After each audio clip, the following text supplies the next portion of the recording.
के प्रेस वालों का धन्यवाद करता हूं कि लोकसभा चुनाव में कर्मचारियों, पेंशनों, युवा, बेरोजगारों की आवाज़ उठाने में आपने अहम भूमिका निभाई थी। और इसके साथ मैं हिमाचल प्रदेश के कर्मचारियों, पेंशनरों, बेरोजगारों का भी धन्यवाद करना चाहूँगा कि उन्होंने दिन रात मेहनत करके भारतीय जनता पार्टी को हिमाचल प्रदेश में 4 सीटें जिता करके जो है एक रिकॉर्ड बनाया और कांग्रेस को धराशायी कर दिया। जबकि कांग्रेस के नेता, मुख्यमंत्री मुकेश अग्निहोत्री ये सब कह रहे थे कि 2-2 सीटें हो जाएंगी, मंडी और शिमला तो हम जीतेंगे और 2 सीटें जो है बीजेपी को दे रहे थे। परंतु मैं तो पहले से ये कह रहा था, सरकार की जो नाकामियां थी 14-15 महीनों में, वो उसको उल्टा पड़ेगा और पड़ा उल्टा। आज आप इस बात को देखिए कि जहां सुखविंदर सिंह सुक्खू, मुख्यमंत्री, उप मुख्यमंत्री मुकेश अग्निहोत्री ये कह रहे थे कि 1,36,000 कर्मचारियों को हमने ओपीएस दी है और ओपीएस दी है तो 1,36,000 कर्मचारी हमारी मदद करेंगे। अरे तो कहां तुम्हारी मदद हुई? तुमने तो ओपीएस ही जब ठीक ढंग से नहीं दी है। तो मेरा कहने का मतलब एक बात है कि हिमाचल प्रदेश में कर्मचारी और पेंशनों के साथ जो सहयोग करेगा, चलेगा, वही राज करेगा।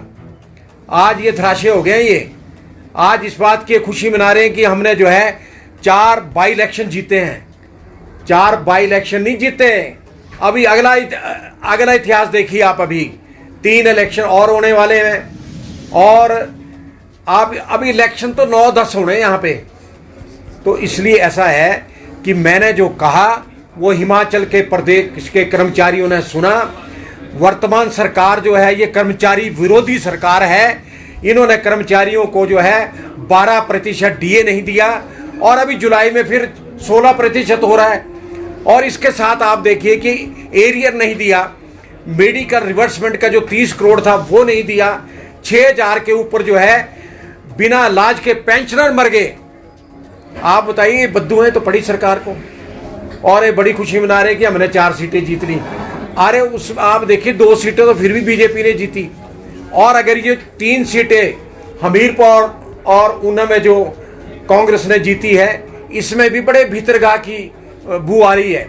भारतीय जनता पार्टी को चाहिए कि इस पे जो है मंथन करें कि कारण क्या रहे, कि क्यों कांग्रेस जीत गई, वहां क्या कारण रहे। इसलिए जब कर्मचारियों ने और पेंशनों ने जब भरपूर साथ दिया।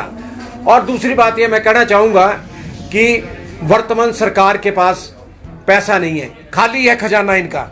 इनको तब तक तनख्वाह देने के लिए पैसे नहीं है। अब सुक्खू जी आप बताइए, क्या महिलाओं को इस महीने 1500 2 किस्तें मिलेंगी कि नहीं मिलेंगी, ये भी बताएं। कर्मचारियों को तो आप दे ही नहीं सकते क्योंकि आप पैसा ही नहीं आपके पास। ये तो आप चाहे 5 साल भी रहेंगे तब भी नहीं दे सकते। तो मेरा कहने का मतलब एक बात है, ज़्यादा खुशी मत मनाओ। अभी तो जो है कई कुछ होने वाला है। अभी आगे आप देखिए 3 बाई इलेक्शन है, ये भी होने हैं। और जो है क्या नाम,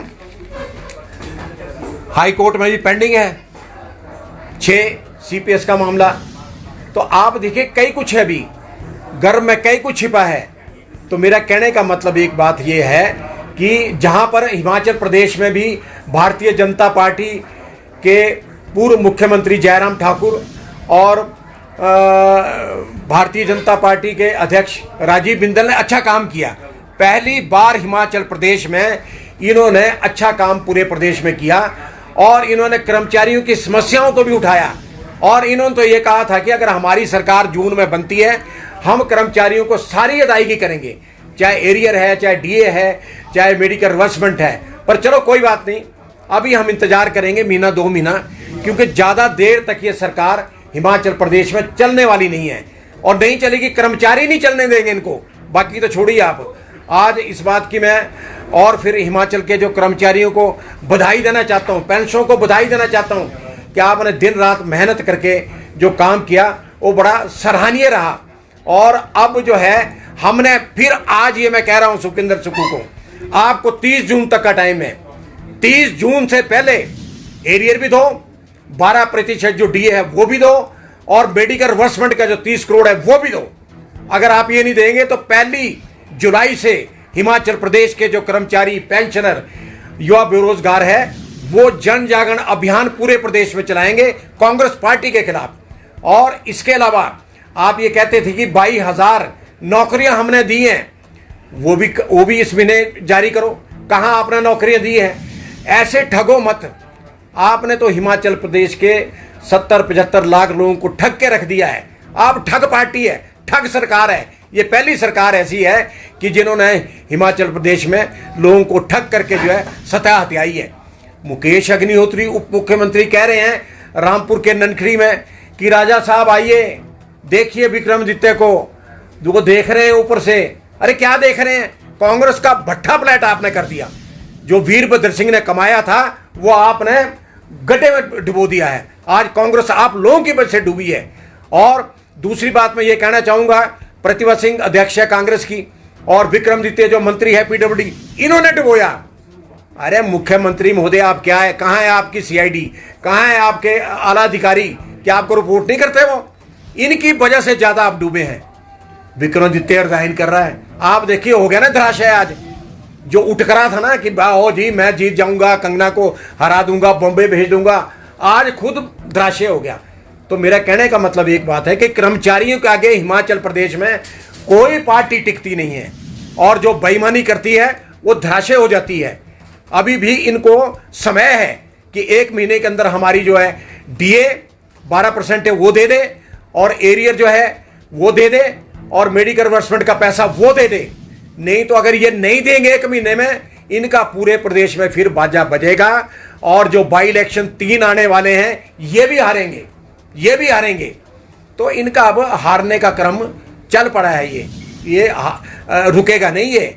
और अगर सरकार में रहना है तो कर्मचारियों की अदायगी करो, पेंशनों की अदायगी करो, और मेडिकल रिवर्समेंट का जो पैसा है वो हमें दो। हमारे को तो चाहिए नहीं, क्यों नहीं चाहिए? चाहिए। आज ओपीएस के कर्मचारियों ने भी मुझे बहुत से मिले कि वर्मा जी आपने ठीक उठाया, ये ठीक है कि ओपीएस सरकार ने दी, आधी दूरी दे दी है।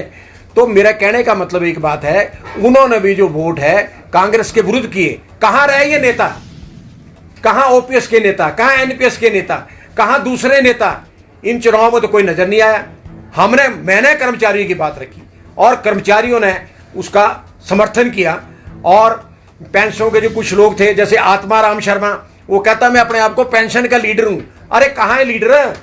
एक भी सीट तुम जो है कांग्रेस को ला नहीं सके लोकसभा की हिमाचल में। काहे के लीडर है तुम कर्मचारियों के बारे में बोलते नहीं हो, राजनीति ज्यादा करते हो, और कर्मचारियों के बारे में जो है कुछ बोलते नहीं है। आज हो गया ना धराशय, हो गया ना खत्म काम।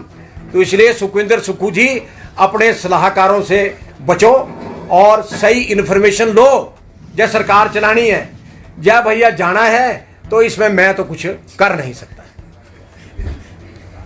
सीधा काम। वर्मा जी, इन चुनावों की बात की जाए, जिस तरह से आपने चुनावों की बात जी सर, भले ही लोकसभा में यहाँ पर कांग्रेस को सीटें नहीं मिली है जी सर, वहीं विधानसभा में जनता ने विश्वास जताया है। क्योंकि अगर लोकसभा की बात की जाए, केंद्र में भी यहाँ पर भाजपा का 400 पार का नारा धारा। जी जी जी जी, ठीक बोला आपने, बात सही है कि जो अब 6 बाई इलेक्शन थे, उपचुनाव थे ना जी। उपचुनाव में 2 में बीजेपी जीत गई, 4 में जो है कांग्रेस जीत गई। पर मैंने ये पहले कह दिया कि जो हमीरपुर और ऊना में कांग्रेस कैसे जीती, उसमें मैंने तभी बीजेपी के नेताओं का उसमें मंथन करो, कारण क्या रहे। जबकि ये ठीक है कि 5 सीटें मतलब जो है बीजेपी को आनी थी, लाहौल स्पीति की तो आनी नहीं थी। क्योंकि ये अब ये मंथन तो करना इनका काम है कि किस वजह से हारे हम।